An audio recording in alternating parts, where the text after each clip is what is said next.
জগন্নাথ বিশ্ববিদ্যালয় শিক্ষার্থীদের চলমান আন্দোলনের সঙ্গে একাত্মতা প্রকাশ করেছেন বিশ্ববিদ্যালয়টির সাবেক শিক্ষার্থীরা। দ্বিতীয় দিনে আন্দোলনে যোগ দিয়েছেন তারা। এছাড়া গতকাল উপদেষ্টা মাহফুজ আলমের দিকে বোতল ছুঁড়ে মারায় অভিযুক্ত শিক্ষার্থীকে নিয়ে অপপ্রচার চালানো হচ্ছে বলে দাবি করেছেন সাবেক শিক্ষার্থীরা। বৃহস্পতিবার ঢাকার কাকরাইল মোড়ে সড়ক অবরোধ করে জবের শিক্ষার্থীদের সঙ্গে আন্দোলনে স্বতঃস্ফূর্ত অংশগ্রহণ করেন বিশ্ববিদ্যালয়ের সাবেক শিক্ষার্থীরা। সরেজমিনে দেখা যায়, জগন্নাথ কলেজ নাম থাকাকালীন এবং বিশ্ববিদ্যালয় প্রতিষ্ঠার পরের শিক্ষার্থীরা বিভিন্ন ব্যাচের শিক্ষার্থীরা এই আন্দোলনের সঙ্গে একাত্মতা প্রকাশ করেন। তাদের সঙ্গে বিশ্ববিদ্যালয়ের বিভিন্ন রাজনৈতিক সংগঠনের সাবেক নেতারাও উপস্থিত ছিলেন। জবের সাবেক শিক্ষার্থীরা বলেন, জগন্নাথ বিশ্ববিদ্যালয় হওয়ার পর থেকেই এটি বৈষম্য ও অবহেলার শিকার হয়ে আসছে।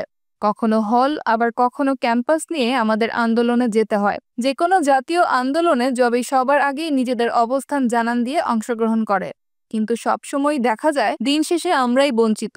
বর্তমানদের যে ৩ দাবি তা অত্যন্ত যৌক্তিক। এই সময় সরকারের কাছে জবে শিক্ষার্থীদের দাবি অনতিবিলম্বে মেনে নেওয়ার দাবি জানান তারা। এছাড়াও মানবেতর জীবনযাপন থেকে জবে শিক্ষার্থীদের মুক্তি দিতে সরকারের প্রতি আবেদন জানান সাবেকরা।